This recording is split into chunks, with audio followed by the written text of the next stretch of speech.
എല്ലാവരും അപ്പോൾ വിഷുവിൻ്റെ ഡ്രസ്സൊക്കെ എടുത്തോ? ഞങ്ങളിതേ എടുക്കാൻ പോവാണ് കേട്ടോ.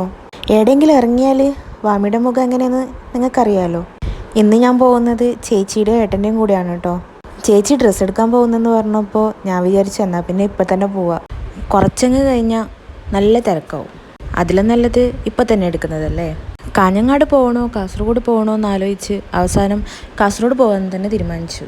നേരെ പോയത് മഹാരാജയിലേക്കാണ് കേട്ടോ. ഇവിടെ നിന്ന് പിള്ളേരെ ഡ്രസ്സ് എടുക്കാമെന്ന് വിചാരിച്ചു.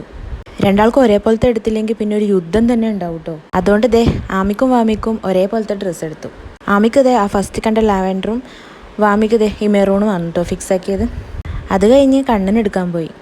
അവനുള്ളതും എടുത്തിട്ട് ഞങ്ങൾ നേരെ പോയത് ശോഭികക്കാണ് കേട്ടോ. കാരണം എനിക്കും നിമ്മിക്കും ഡ്രസ്സ് എടുക്കാനുണ്ട്, അതുകൂടാണ്ട് അമ്മക്കും വാങ്ങണം. അങ്ങനെ കുറേ തിരഞ്ഞ് ഞങ്ങൾക്കുള്ളത് കിട്ടി. അത് കഴിഞ്ഞതേ സാരി സെക്ഷനിലോട്ട് പോയി. അമ്മക്കെടുക്കാനാണ്. അങ്ങനെ അമ്മക്കും അച്ഛനൊക്കെ എടുത്ത് അപ്പോഴേക്ക് സമയം ഒരുപാട് കഴിഞ്ഞിരുന്നു കേട്ടോ. നിമ്മിയുടെ ഫോൺ കേടായതുകൊണ്ട് അവൾക്കൊരു ഫോൺ എടുക്കാൻ കൂടി ഉണ്ടായിരുന്നു. അതിന് ഞങ്ങൾ നേരെ മൈജി ഫ്യൂച്ചറിലോട്ട് പോയി. അവൾക്ക് ഐഫോൺ 15 വാങ്ങാനായിരുന്നു ഉദ്ദേശിച്ചത്. പക്ഷേ അവിടെ സ്റ്റോക്ക് ഉണ്ടായിരുന്നില്ല. അവിടെ നിന്നല്ല, കാസർഗോഡ് ഏടിയില്ല എന്ന് പറഞ്ഞു. അതുകൊണ്ട് അവിടെ നിന്ന് നേരെ ഫുഡ് കഴിക്കാൻ പോയാൽ പിന്നത്തെ വിശേഷം അത്രയേ ഉള്ളൂ.